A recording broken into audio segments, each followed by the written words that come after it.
Anne Rice. Armand, el vampiro. Crónicas vampíricas.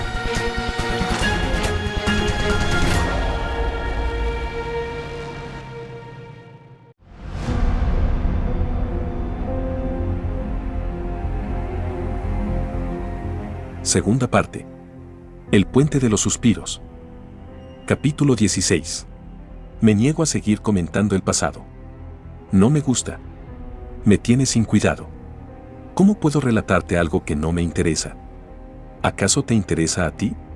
El problema es que se ha escrito demasiado sobre mi pasado. Pero ¿y si no has leído esos libros? ¿Y si no te has recreado con las profusas descripciones del vampiro Lestat sobre mi persona y mis supuestos delirios y errores? De acuerdo. Unas palabras más, pero solo para situarme en Nueva York, en el momento en que vi el velo de la Verónica, para que no tengas que leer sus libros para ponerte al corriente, para que te baste mi libro. De acuerdo. Cruzaremos el puente de los suspiros. Durante 300 años, fui fiel a las viejas normas de Santino, aún después de que el propio Santino hubiera desaparecido. Este vampiro que te habla no estaba muerto. Apareció en la era moderna, pletórico de salud, fuerte, silencioso y sin disculparse por los credos que me había hecho tragar en el año 1500 antes de que me enviaran a París. Yo estaba loco en aquella época. Dirigí con eficacia la Asamblea de París, me convertí en el arquitecto y artífice de sus ceremonias, sus estrambóticas y siniestras letanías, sus sangrientos bautismos. Mi fuerza física aumentó de año en año, como en el caso de todos los vampiros, alimenté mis poderes vampíricos bebiendo con avidez la sangre de mis víctimas, pues era el único placer que concebía. Atraía a los seres que mataba por medio de unos encantamientos. Elegía a los más hermosos, los prometedores, los más audaces y espléndidos para mi festín, transmitiéndoles unas visiones fantásticas para mitigar su temor y su sufrimiento. Estaba loco. Habiéndome sido negados los lugares donde reinaba la luz, el consuelo de entrar en la iglesia más humilde, empeñado en perfeccionar los siniestros designios de nuestra especie, vagaba como un espectro cubierto de polvo a través de los oscuros callejones de París, transformando la poesía y la música más nobles en una insensata varaunda en virtud de la cera de piedad y fanatismo que me taponaba los oídos, ciego a la imponente majestuosidad de sus catedrales y palacios. Dedicaba a la asamblea todo mi amor. Comentábamos en la oscuridad la forma de convertirnos en santos de Satanás, o si debíamos ofrecer a un hermoso y audaz envenenador nuestro pacto demoníaco y convertirlo en uno de los nuestros. En ocasiones yo pasaba de una locura aceptable a un estado en el que solo yo conocía los peligros. En mi celda de tierra situada en las secretas catacumbas debajo de los Inocentes, el inmenso cementerio de París donde habíamos construido nuestra guarida, soñaba noche tras noche con algo extraño y sin sentido. ¿Qué había sido de aquel pequeño y hermoso tesoro que me había confiado mi madre? ¿Qué había sido del singular artefacto de Podil que ella había tomado del rincón reservado a los iconos y había depositado en mis manos, el huevo pintado, el huevo escarlata decorado con una estrella exquisitamente pintada? ¿Dónde se encontraba ahora? ¿Qué había sido de él? ¿No lo había dejado yo, envuelto en unas pieles en el ataúd dorado que había sido mi morada? Pero habían ocurrido esas cosas que yo creía recordar, esa vida en una ciudad repleta de espléndidos palacios de piedras blancas, relucientes canales y un dulce e inmenso mar surcado por barcos veloces de airosa silueta, cuyos remos se movían en perfecto unísono como si fueran unos organismos vivos, esos barcos, esos magníficos barcos pintados, decorados a menudo con flores, con unas velas de un blanco inmaculado. No, no podía ser real. Una alcoba dorada que contenía un ataúd dorado.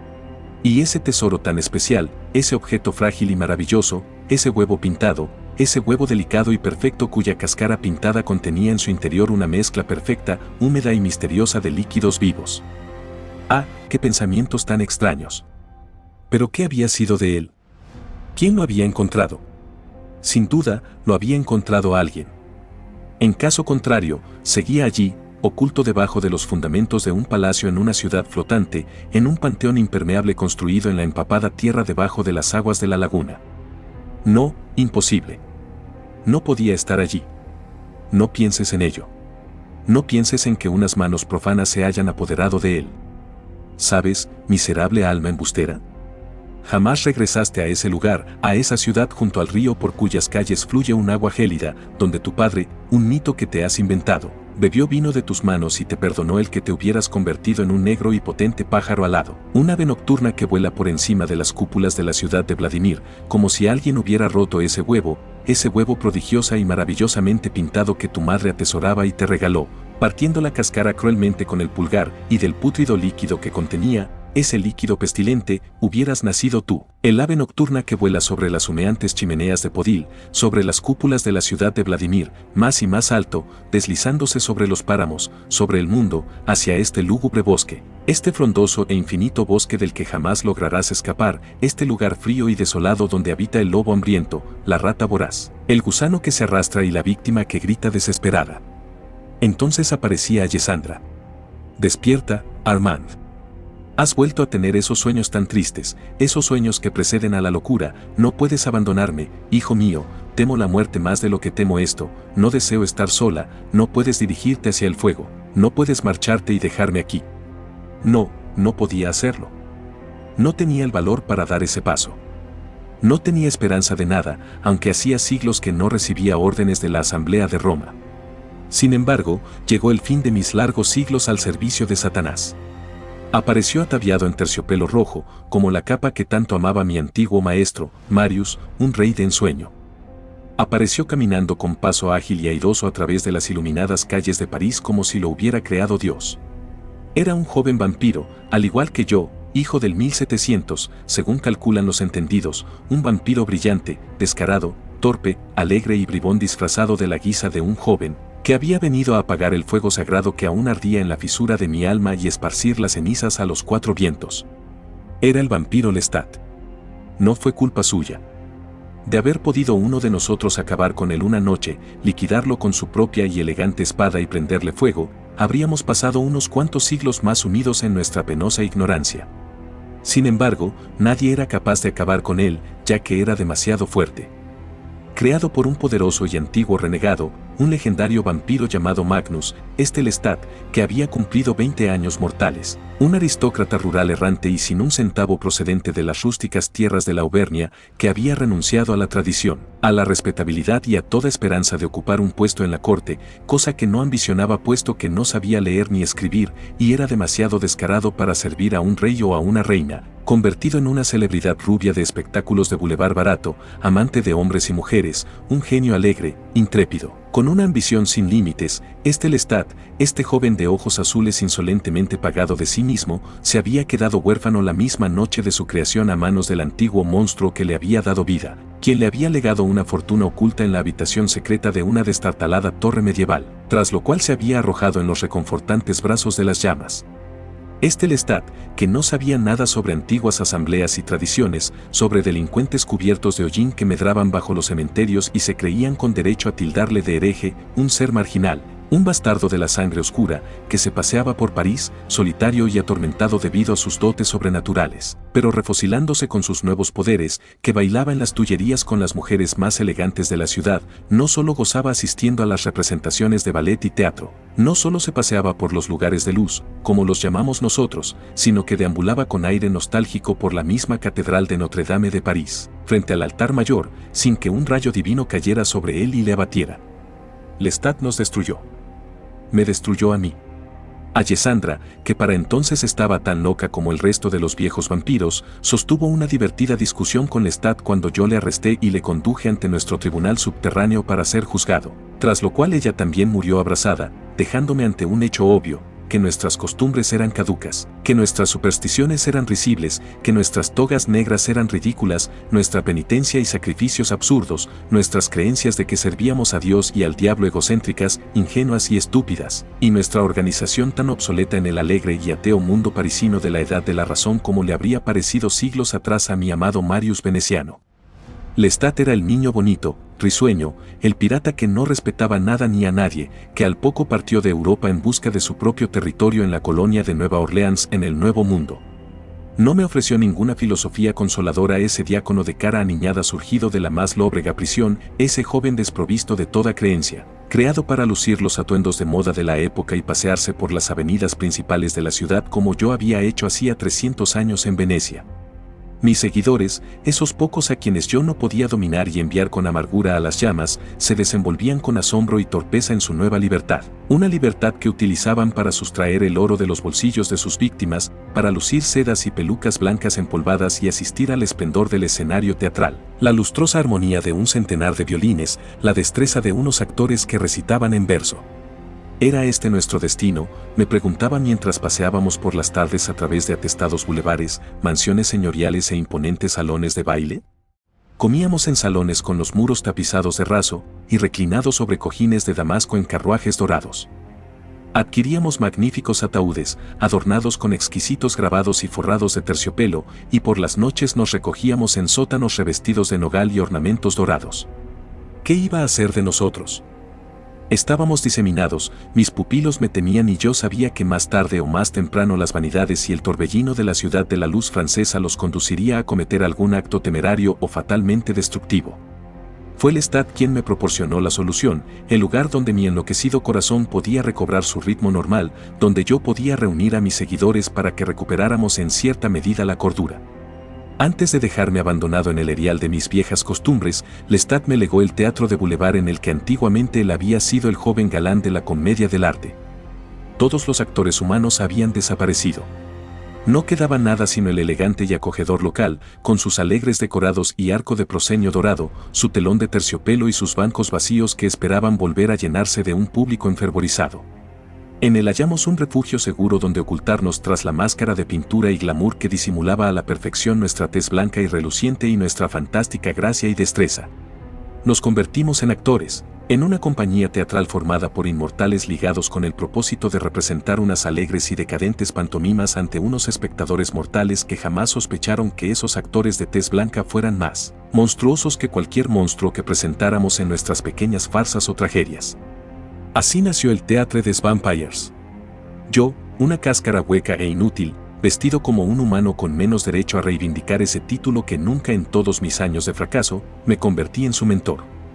Era lo menos que podía hacer para mis huérfanos de la vieja fe, quienes se mostraban aturdidos y felices en este mundo ramplón y desalmado que se precipitaba hacia la revolución política. El motivo por el que dirigí este teatro paladiano durante tanto tiempo, por qué permanecí año tras año con esta compañía teatral vampírica lo ignoro, solo sé que lo necesitaba tanto como había necesitado a Marius y nuestra casa en Venecia, o a Alessandra y nuestra guarida situada debajo del cementerio parisino de los inocentes. Necesitaba un lugar donde refugiarme antes del alba, donde sabía que los otros de mi especie podían reposar a salvo. Puedo afirmar sinceramente que mis seguidores vampiros me necesitaban. Necesitaban creer en mi capacidad de liderazgo, y cuando la situación se puso fea no los defraudé, sino que me apresuré a ejercer cierto control sobre los torpes inmortales que de vez en cuando nos ponían en peligro, mostrando públicamente sus poderes sobrenaturales o una crueldad extrema, y manejando con la habilidad matemática de un idiota sabio nuestros negocios mundanos. Yo me ocupaba de todo: los impuestos, la recaudación de taquilla, las facturas, el combustible para la calefacción, las candilejas y la promoción de feroces fabuladores. De vez en cuando mi labor me proporcionaba un orgullo y una satisfacción exquisitos. Nuestra compañía creció en prestigio al tiempo que nuestro público creció en número. Los toscos bancos dieron paso a unos asientos de terciopelo y las pantomimas baratas a unas representaciones más poéticas. Muchas noches, cuando asistía a la función sentado solo en mi palco de terciopelo, mostrando el aspecto de un caballero de fortuna embutido en los estrechos pantalones de la época, luciendo un chaleco de seda estampada y una ceñida levita de lana de alegre colorido, con el pelo recogido en la nuca con una cinta negra o cortado justo por encima de mi cuello blanco alto y almidonado, pensaba en los siglos malgastados con nuestros ritos rancios y nuestros sueños demoníacos como uno recuerda una larga y dolorosa enfermedad en una habitación oscura rodeado de medicinas amargas y encantamientos absurdos. No podía ser verdad, era imposible que hubiera existido esa desastrada banda de mendigos depredadores que cantábamos a Satanás en la escarchada penumbra de nuestra guarida. Todas las vidas que yo había vivido, todos los mundos que había conocido me parecían aún menos sustanciales. ¿Qué se ocultaba debajo de mis elegantes volantes, detrás de mis plácidos y aquiescentes ojos? ¿Quién era yo? ¿Acaso recordaba una llama más cálida que la que confería un resplandor plateado a mi leve sonrisa a quienes me la pedían? No recordaba a ningún ser que hubiera vivido y respirado dentro de mi cuerpo de movimientos ágiles y silenciosos. Un crucifijo con sangre pintada, la edulcorada imagen de una virgen en un devocionario o hecha de porcelana color pastel. ¿Qué eran esos objetos sino los burdos restos de una época inculta e impenetrable cuando unos poderes que ahora habían perdido vigencia acechaban desde un cáliz de oro, o desde el terrorífico rostro sobre un resplandeciente altar? Yo no sabía nada de eso. Las cruces arrancadas del cuello de la Virgen eran fundidas para confeccionar sortijas de oro, los rosarios, desechados junto con otros cachivaches mientras unos dedos furtivos, los míos, arrancaban los botones de diamantes de una víctima. Yo me desarrollé durante las 8 décadas que duró el Theatre des Vampires, resistimos la revolución con asombrosa valentía y firmeza, así como las protestas públicas contra nuestras supuestamente frívolas y morbosas funciones, y cultivé, mucho después de que el teatro hubiera desaparecido, hasta bien entrado el siglo XX, una naturaleza silenciosa, secreta, dejando que mi aniñado rostro engañara a mis adversarios, a mis enemigos en potencia, rara vez los tomé en serio, y mis esclavos vampiros. Yo era el peor de los líderes, eso es, un líder frío e indiferente que sembraba el terror en los corazones de todo el mundo, pero no me molestaba en amar a nadie. Mantuve el Theatre des Vampires, como lo llamábamos en la década de 1870, cuando un buen día apareció Louis, el pupilo del Lestat, en busca de las respuestas a las eternas preguntas que su descarado e insolente creador nunca le había proporcionado: ¿de dónde provenimos los vampiros? ¿Quién nos creó y con qué fin? Pero antes de que te explique la llegada del célebre e irresistible vampiro Louis y su menuda y exquisita amante, la vampiro Claudia, permite que te relate un pequeño incidente que me ocurrió a principios del siglo XIX. Quizá no signifique nada, o quizá signifique traicionar la existencia secreta de otro. No lo sé. Lo relato porque se trata de una curiosa anécdota que se refiere, aunque no puedo asegurarlo con certeza, a alguien que desempeñó un dramático papel en esta historia. No puedo precisar el año en que se produjo este pequeño acontecimiento.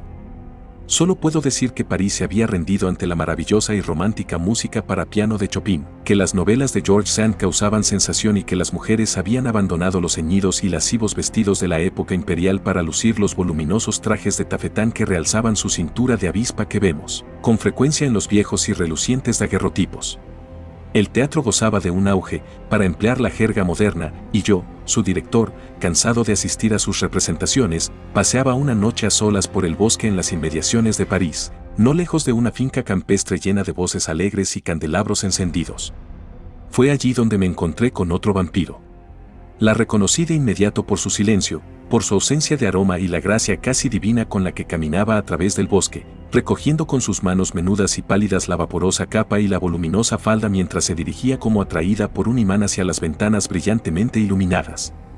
Ella se percató de mi presencia casi tan rápidamente como yo noté la suya, lo cual, dada mi edad y mis poderes, me alarmó. Se detuvo en seco, sin volver la cabeza. Aunque los feroces actores vampiros del teatro conservaban su derecho de deshacerse de cualquier colega que osara entrometerse en su territorio, a mí, su líder, después de los años que había vivido engañado pensando que era un santo, esas cosas me traían al fresco. No pretendía lastimarla incautamente, le advertí con voz suave y afable, en francés: es un territorio peligroso, querida. Los cazadores abundan por estos parajes. Le aconsejo que se dirija hacia una ciudad segura antes del amanecer. Ningún humano pudo haber oído mis palabras. Ella no respondió. Permaneció unos instantes con la cabeza agachada, cubierta con la capucha de tafetán. Luego se volvió, mostrando su rostro bajo los haces alargados de luz dorada que se filtraban a través de las ventanas de múltiples paneles. Yo conocía a ese ser. Reconocí su rostro. Estaba seguro. En un terrible segundo, un segundo fatídico, pensé que tal vez no me había reconocido con mi pelo corto, mi pantalón oscuro y mi levita de lana, en este trágico momento en que trataba de pasar por un hombre mortal, tan distinto del niño profusamente adornado con sedas y alhajas que ella había conocido. Era imposible que me reconociera. ¿Por qué no pronuncié su nombre? Bianca. No podía comprenderlo, no podía hacer que mi aletargado corazón se despertara para gozar con lo que mis ojos me decían que era cierto, que aquel rostro exquisitamente ovalado rodeado por una cabellera dorada y una capucha de tafetán era el suyo, sin duda alguna, enmarcado exactamente como antaño, y que era ella, la mujer cuyo rostro había quedado grabado en mí febrilmente antes y después de que se me concediera el don oscuro. Bianca. De pronto desapareció. Durante la fracción de un segundo vi sus ojos vampíricos llenos de recelo, de alarma, más temibles y amenazadores de lo que ningún humano podría imaginar, y de golpe la figura se esfumó, desapareció del bosque, de las inmediaciones, de los inmensos jardines que yo registré empecinadamente, meneando la cabeza, mascullando entre dientes. No, es imposible, no puede ser. No. No volví a verla jamás. A estas alturas aún no sé si esa criatura era Bianca o no, pero en el fondo de mi alma, un alma que ha sanado y que ya no renuncia a la esperanza, creo que era ella. La recuerdo perfectamente cuando se volvió hacia mí en el bosque, y en esa imagen reside el último detalle que confirma que se trataba de ella, porque aquella noche en las afueras de París, lucía unas sartas de perlas entrelazadas en su rubio cabello. A Bianca le entusiasmaban las perlas y le encantaba lucirlas en el pelo. Y yo las vi a la luz que se filtraba por las ventanas de la casa campestre, debajo de la sombra que proyectaba su capucha, unas sartas de diminutas perlas entrelazadas en su cabello, las cuales enmarcaban una belleza florentina que yo jamás podré olvidar, tan delicada en su palidez vampírica como cuando aparecía iluminada por los colores de Fray Filippo Lippi. Entonces no me dolió, ni me trastornó. Mi alma era demasiado pálida, estaba demasiado aturdida, demasiado acostumbrada a verlo todo como fragmentos en una serie de sueños inconexos. Seguramente, no me permití el lujo de creer que aquello había ocurrido. Ahora confío en que fuera ella, Bianca, y que alguien, cuya identidad sin duda adivinas, me confirme si se trataba o no de mi adorada cortesana. Había sido obra de algún miembro de la odiosa y criminal Asamblea Romana que la había perseguido a través de la noche veneciana. ¿Se había sentido seducido por ella hasta el extremo de renunciar a sus siniestros métodos y la había convertido en su amante? ¿O había sido mi maestro quien, tras sobrevivir al horrendo fuego, como sabemos que hizo, fue en busca de ella porque necesitaba alimentarse de sangre y la convirtió en un ser inmortal para que le ayudara a recuperarse del terrorífico trance? No me atrevo a formular a Marius esta pregunta. Quizá tú lo hagas. Prefiero confiar en que fue ella y no oír negativas que me hagan dudar de ello. Tenía que contarte esto. Tenía que decírtelo. Creo que era Bianca. Pero regresemos al París de 1870, unas décadas más tarde, al momento en que Louis, el flamante vampiro del Nuevo Mundo, atravesó mi puerta, buscando tristemente unas respuestas a las terribles preguntas de por qué estamos aquí y con qué fin. Lamento por Louis el que me hiciera estas preguntas. Lo lamento por mí. ¿Quién podía burlarse con más frialdad que yo de la idea de un sistema de redención para las criaturas de la noche que, habiendo sido humanas, jamás podían ser absueltas de fratricidio, de alimentarse de sangre humana? Yo había conocido el deslumbrante y astuto humanismo del Renacimiento, la temible recrudescencia del ascetismo en la Asamblea Romana y el siniestro cinismo de la época romántica. ¿Qué podía decirle a Louis, este vampiro de dulce rostro, esta creación humana del potente y osado Lestat, salvo que en el mundo hallaría la belleza suficiente para sustentarlo? ¿Y qué debía buscar en su alma el valor para existir, si lo que deseaba era seguir viviendo sin contemplar unas imágenes de Dios o del diablo que le proporcionaran una paz artificial o efímera? Jamás relaté a Louis mi amarga historia, pero le confesé el terrible y angustioso secreto de que en aquella fecha, 1870, tras haber existido durante unos 400 años entre vampiros, no conocía a ninguno que fuera viejo como yo. Esa confesión me provocó una tremenda sensación de soledad, y cuando observé el atormentado rostro de Louis, cuando seguí su esbelta y delicada figura a través del atestado y caótico París del siglo XIX, comprendí que ese caballero moreno y ataviado de negro, delgado, tan exquisitamente esculpido, de rasgos tan sensibles, constituía la seductora encarnación de la tristeza que yo sentía. Louis lamentaba la pérdida de gracia de una generación humana. Yo lamentaba la pérdida de gracia de siglos. Receptivo como era yo a los estilos de la época que habían configurado a Louis, dándole su levita negra, su elegante chaleco de seda blanca y su cuello alto de aspecto sacerdotal adornado con chorreras de inmaculado lino, me enamoré de él perdidamente, y tras dejar el Théâtre des Vampires en ruinas, Louis le prendió fuego con fundadas razones, me dediqué a recorrer el mundo con él hasta bien entrada esta época moderna. El tiempo acabó por destruir el amor que nos profesábamos. El tiempo socavó nuestra grata intimidad. El tiempo devoró la conversación o los placeres que habíamos compartido. Otro horrible e inevitable elemento participó en nuestra destrucción. No quiero hablar de ello, pero ¿quién de los nuestros me permitirá que guarde silencio sobre la cuestión de Claudia, la niña vampiro que todos me acusan de haber destruido? Claudia. ¿Quién de los vampiros actuales para quienes dicto este relato, quién de los lectores modernos que lea esta historia como una amena novela no recuerda la vibrante imagen de Claudia, la niña vampiro de rizos dorados creada por Louis y Lestat una pérfida y temeraria noche en Nueva Orleans? La niña vampiro cuya mente y alma eran tan inmensas como la de una mujer inmortal, al tiempo que su cuerpo era el de una preciosa y perfecta muñequita de porcelana francesa. Diré, para que conste en acta, que Claudia fue asesinada por mi demoníaca compañía de actores y actrices, pues cuando apareció en el Theatre des Vampires con Louis, su contrito y arrepentido protector y amante, muchos dedujeron que Claudia había tratado de asesinar a su principal creador, el vampiro Lestat. El asesinato o intento de asesinar al creador de uno era un delito castigado con la muerte, y Claudia vino a engrosar las filas de los condenados tan pronto como los miembros de la Asamblea de París se percataron de su identidad, un ser prohibido, una niña inmortal, demasiado pequeña, demasiado frágil pese a su encanto y su astucia para sobrevivir por sus propios medios. Ah, pobre blasfema y bella criatura.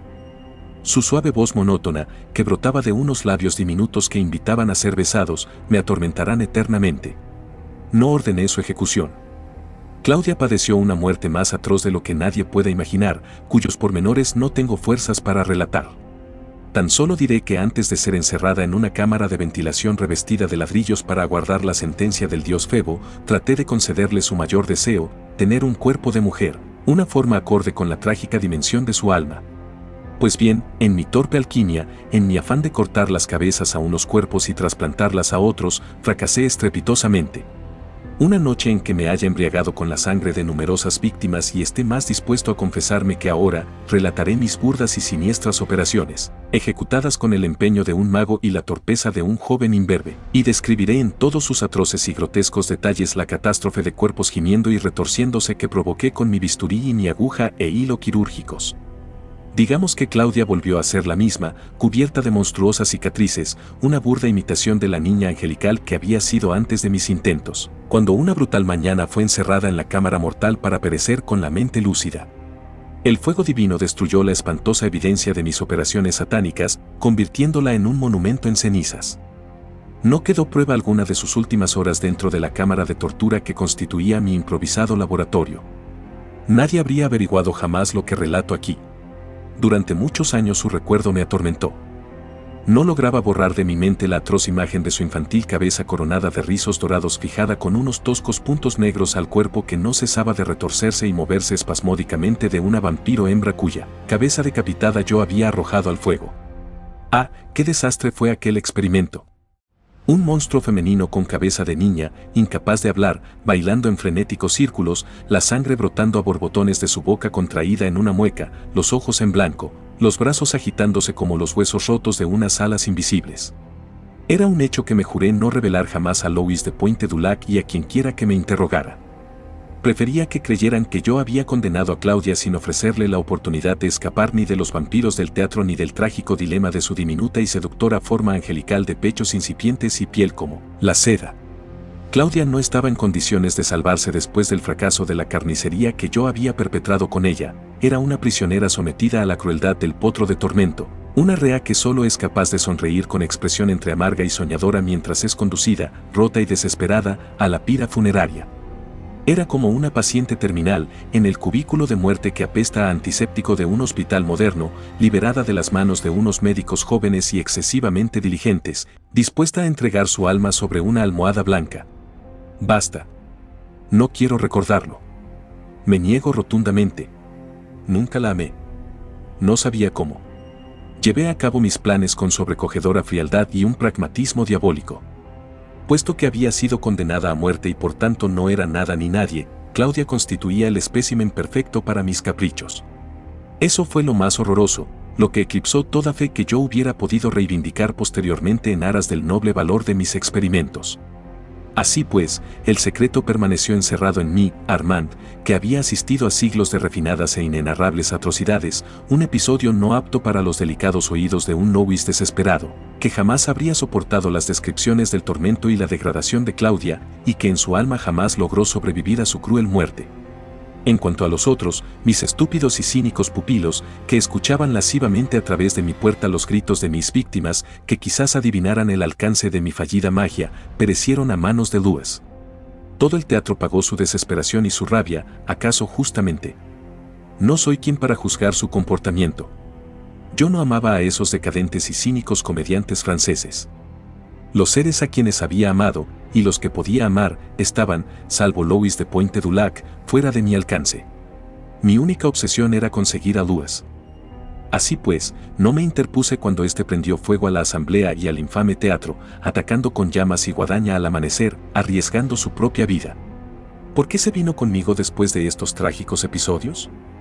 ¿Cómo es posible que no odiara al ser a quien culpaba de la muerte de Claudia? Tú eras el líder de esa pandilla de miserables, pudiste haberlos detenido, me dijo Louis. ¿Por qué permanecimos juntos tantos años, vagando por el mundo como elegantes fantasmas ataviados con encajes y prendas de terciopelo bajo la estridente luz eléctrica y la baraúnda electrónica de la era moderna? Louis permaneció conmigo porque no tenía otro remedio. Era la única forma en que podía seguir existiendo. Jamás tuvo el valor, ni nunca lo tendrá, de matarse. Así, Louis resistió la muerte de Claudia, al igual que yo había resistido los siglos de prisión y los años de espectáculos baratos de boulevard, pero con el tiempo aprendió a vivir solo.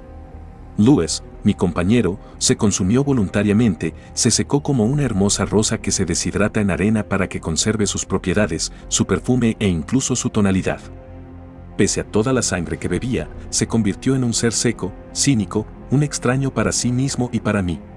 Como quiera que Louis comprendía mejor que nadie los límites de mi deforme espíritu, me olvidó mucho antes de despacharme, pero yo también aprendí de él. Durante breve tiempo, agobiado y confundido por el mundo, yo también viví solo, total y completamente solo por primera vez en mi vida. Pero ¿quién de nosotros es capaz de resistir solo? En mis horas más terribles, yo tuve el consuelo de la antigua monja de la vieja asamblea, Alessandra, o al menos la cháchara de quienes me tomaban por un pequeño santo. ¿Por qué en esta última década del siglo XX buscamos nuestra mutua compañía solo de vez en cuando para cambiar unas pocas palabras y frases de cortesía? ¿Por qué estamos reunidos en este viejo y polvoriento convento compuesto por numerosas estancias de muros de piedra desiertas para llorar al vampiro Lestat? ¿Por qué los más viejos de nuestra especie acuden aquí para asistir a la derrota más reciente y terrorífica del Lestat? No soportamos estar solos.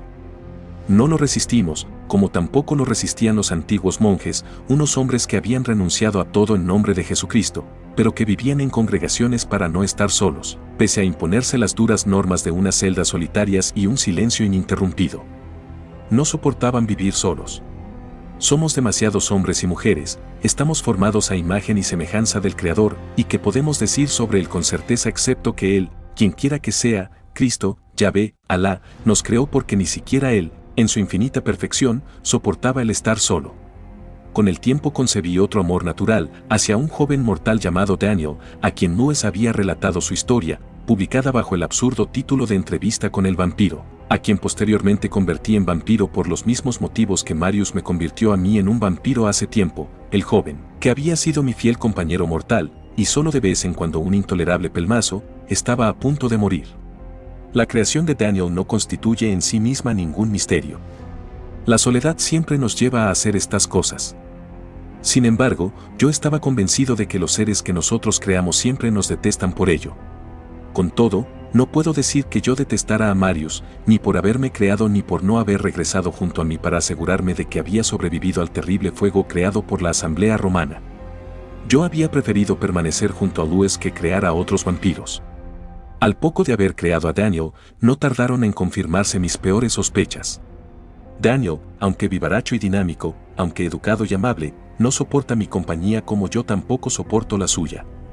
Dotado de mi poderosa sangre, es capaz de enfrentarse a cualquiera que cometa la imprudencia de estropear sus planes para una velada, un mes o un año, pero no es capaz de afrontar mi continua compañía, ni yo la suya. Transformé a Daniel, un morboso romántico, en un auténtico asesino. Plasmé en las células de su sangre el horror que él creía adivinar en las mías. Forjé su rostro en la carne del primer joven inocente al que tuvo que matar para saciar su inevitable sed, lo cual me derribó del pedestal en el que me había colocado su enajenada, febril, poética y exuberantemente mortal. No obstante, cuando perdí a Daniel yo tenía a otros, es decir, cuando adquirí a Daniel como pupilo neófito, le perdí como amante mortal y al cabo de un tiempo me separé de él. Tenía a otros porque, de nuevo por razones que no puedo explicarme ni yo mismo, creé otra asamblea, otra sucesora de la Asamblea Parisina de los Inocentes y el Théâtre des Vampires, un elegante y moderno escondite para los más viejos, los más experimentados, los más resistentes de nuestra especie.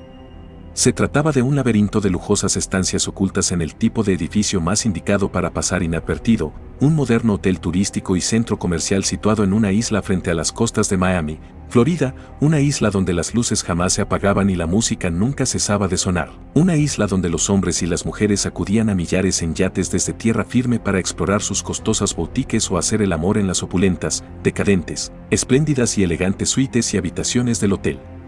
La Isla Nocturna fue mi creación, con su helipuerto y su puerto deportivo, sus casinos secretos e ilegales, sus gimnasios con los muros de espejos y sus piscinas climatizadas, sus fuentes de cristal, sus escaleras mecánicas plateadas, su emporio de deslumbrantes productos, sus bares, tabernas, salones y teatros donde yo, vestido con elegantes chaquetas de terciopelo, ceñidos vaqueros y enormes gafas de sol negras, el pelo cortado cada noche, pues de día recupera su longitud renacentista, podía pasearme tranquilamente y de forma anónima, nadar entre los acogedores murmullos de los mortales que me rodeaban y, cuando el hambre me acuciaba, buscar a un individuo que me deseara, un individuo que por razones de salud, pobreza, cordura o enajenación mental deseara caer en los tentadores y jamás opresivos brazos de la muerte y perecer desangrado.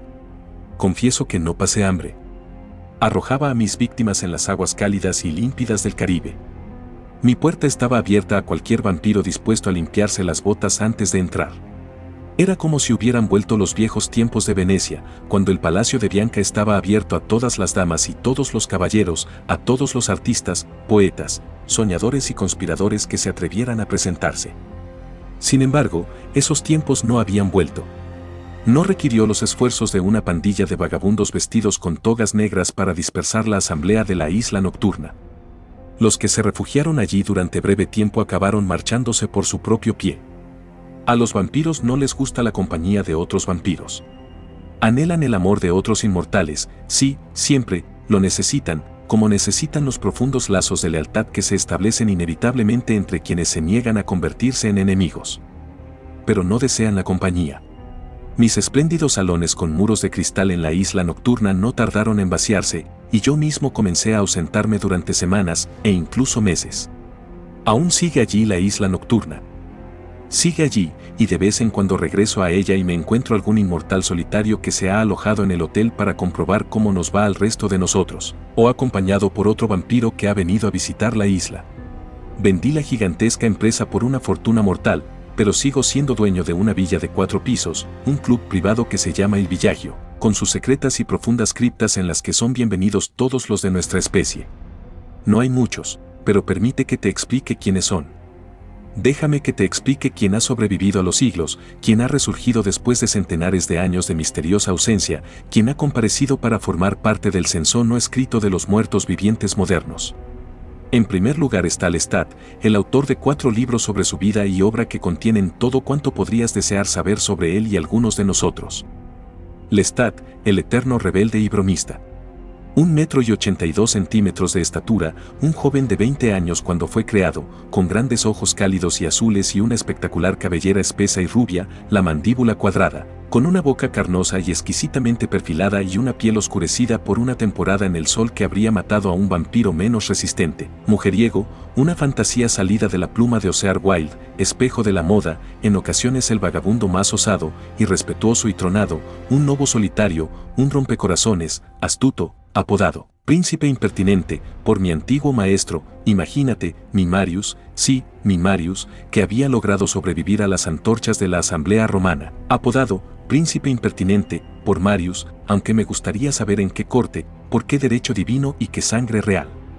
Lestat, que poseía la sangre de la más vieja de los nuestros, la Eva de nuestra especie, un ser que había sobrevivido unos 6 o 7 mil años a su Edén, un perfecto horror que, tras haberle sido conferido el poético título de reina a casa de aquellos que deben ser custodiados, por poco destruye el mundo.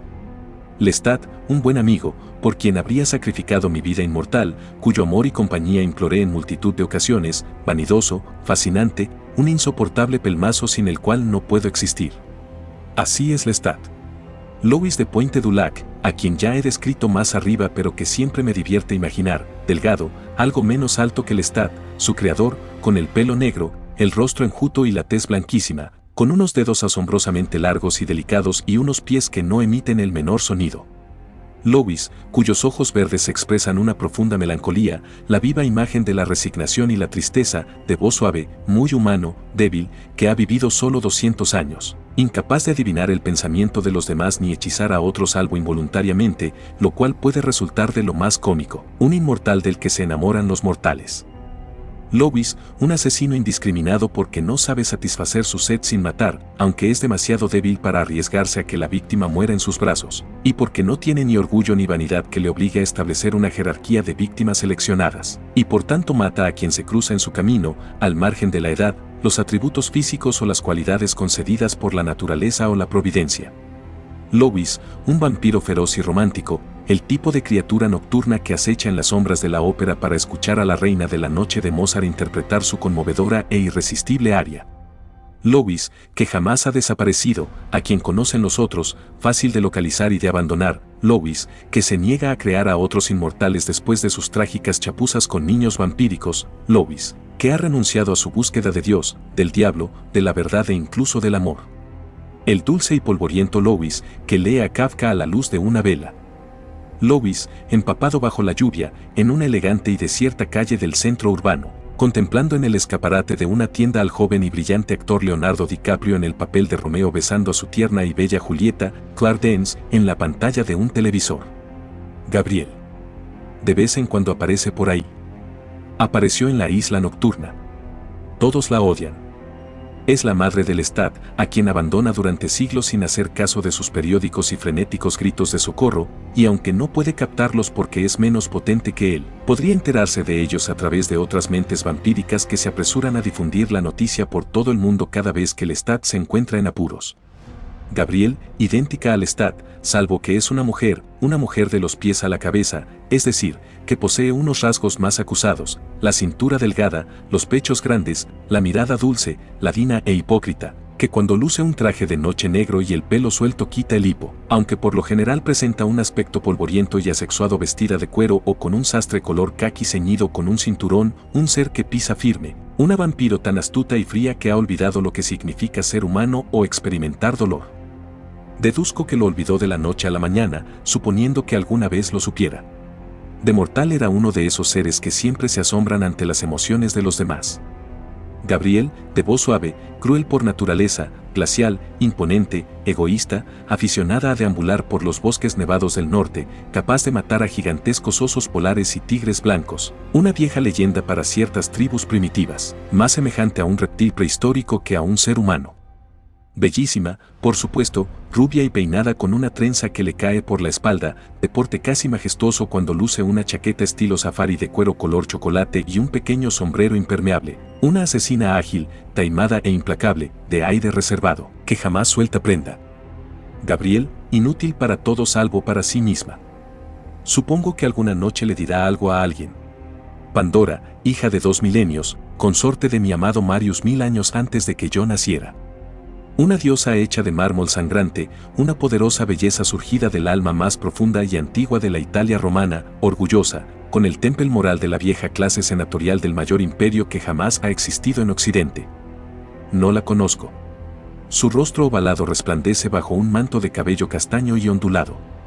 Parece demasiado hermosa para lastimar a nadie.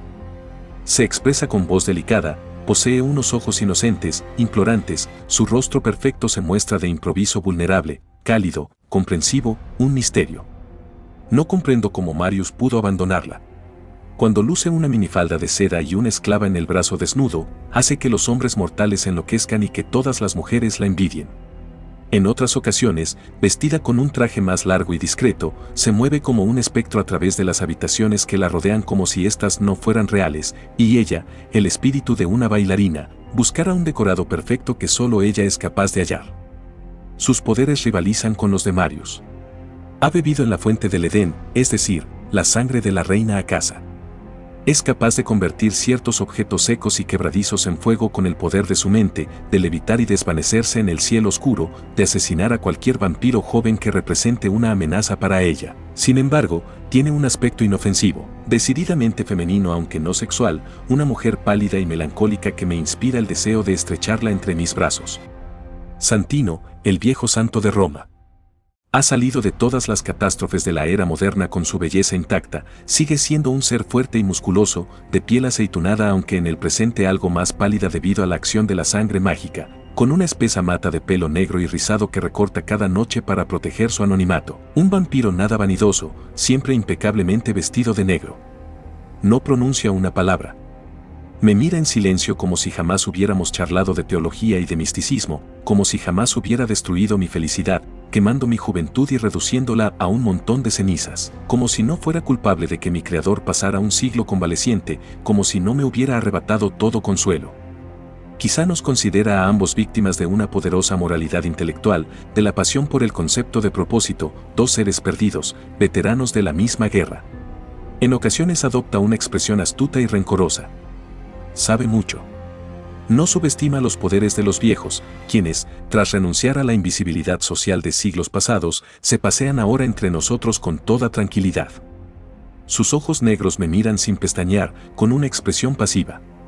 La sombra de una barba, fijada para siempre en los pelillos negros recortados que asomaban a través de la piel, resulta tan atractiva como siempre. En resumen, es un tipo de aspecto viril, aficionado a lucir una camisa blanca desabrochada para mostrar el vello negro y rizado que le crece en el pecho, semejante al seductor vello que cubre la carne visible de sus muñecas. También le gusta lucir recias chaquetas negras con solapas de cuero o de piel, unos automóviles deportivos negros que corren a más de 300 km por hora y un encendedor de oro que apesta a líquido combustible, el cual enciende repetidas veces con el único fin de observar la llama. Nadie sabe dónde vive ni en qué momento se le ocurrirá aparecer. Santino.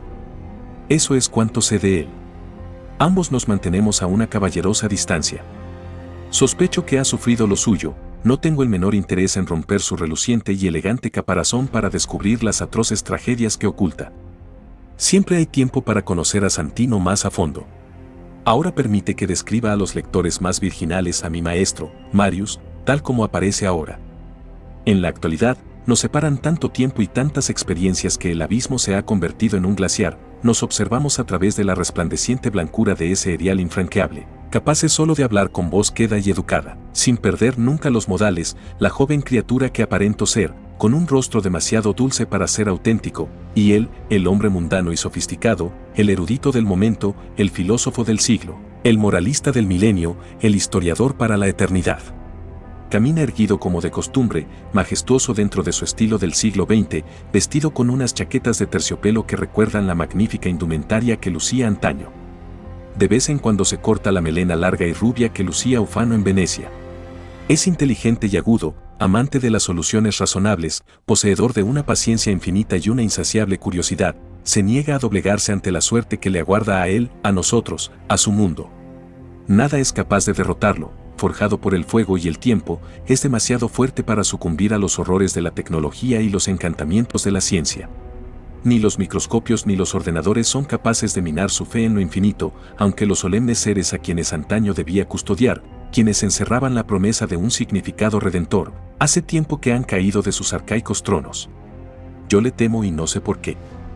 Quizá temo amarlo de nuevo, pues al amarlo, lo necesitaría, y al necesitarlo, aprendería de él, y al aprender de él, me convertiría de nuevo en su fiel pupilo, solo para descubrir que la paciencia que muestra hacia mí no puede suplantar la pasión que tiempo atrás ardía en sus ojos. Necesito esa pasión.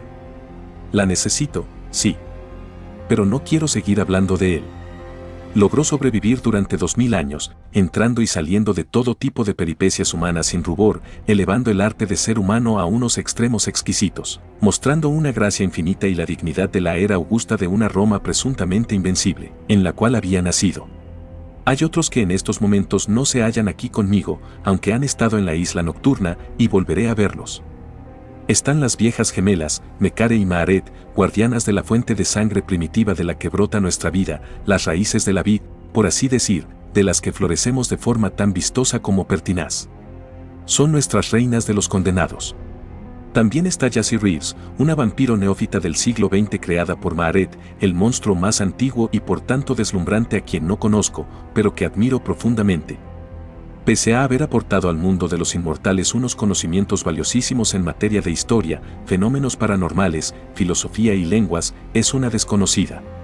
La devorará el fuego, como a tantos otros que, cansados de la vida, son incapaces de aceptar la inmortalidad. ¿O le procurará ese ingenio del siglo XX que posee una armadura radical e indestructible con que protegerse de los cambios inconcebibles que sabemos que van a producirse? Existen muchos otros que se limitan a vagar por la tierra, cuyas voces oigo algunas noches.